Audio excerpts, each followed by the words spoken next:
For those of you who casually browse on YouTube or TikTok, you've likely seen certain influencers attempt to get a lot of fame and notoriety from engaging in pranks. And no, I'm not talking about the harmless pranks like identical twins bumping into the same person in succession to confuse them, or a person purposely saying very embarrassing details about themselves out loud. No, I said I got gonorrhea from my girlfriend's mom.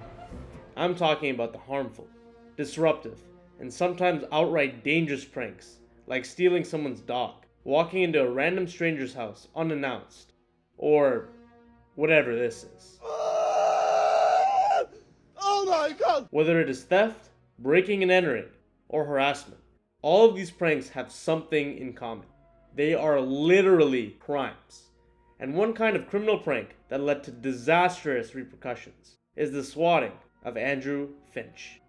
Swatting is a dangerous and illegal prank where someone makes a false emergency call to law enforcement, typically reporting a critical incident, such as a hostage situation or an active shooter, with the intention of prompting a heavily armed police response. Swatting incidents have the potential to escalate into highly dangerous situations and have resulted in injury and even death. One such case is the swatting incident that occurred in Wichita, Kansas, in December 2017. It started off as a harmless match on the popular first-person shooter game, Call of Duty. But as any avid Call of Duty player knows, myself included, the match can quickly descend into an all-out verbal warfare with profanity and sometimes racial slurs being fired at each other. Yo, you fucking suck, nigga. Shut up, bitch. Okay. You're the bottom of the score. I'm turning off game chat. I'm sorry, guys. The mute button proves to be very effective in de-escalating situations like these, but I'm willing to wager that it wasn't used. The only wager that did occur, however, was one between 18-year-old Casey Viner and 19-year-old Shane Gaskell, who got into a dispute with one another over betting $1.50 in which they both lost due to friendly fire happening within the match. Tensions continued to rise between the players, to the point where Casey felt the need to enlist the help of Tyler Barriss, a serial swatter, to obtain the address of Shane and carry out their ignorant plan of swatting him. Shane willingly provided an address to Tyler, provoking them to please try some shit. On December 28, 2017, a 911 call was made by a man claiming that he had killed his father, was holding his mother and siblings at gunpoint, and had doused the house with gasoline, threatening to set it on fire. The call was initially believed to be genuine by law enforcement, and the address given was the same one that Shane provided. As you probably guessed, the call was actually a hoax, orchestrated by Casey and Tyler. The duo even went as far as spoofing to manipulate the caller ID system, making it appear as though the call originated from the provided address to trick the cops.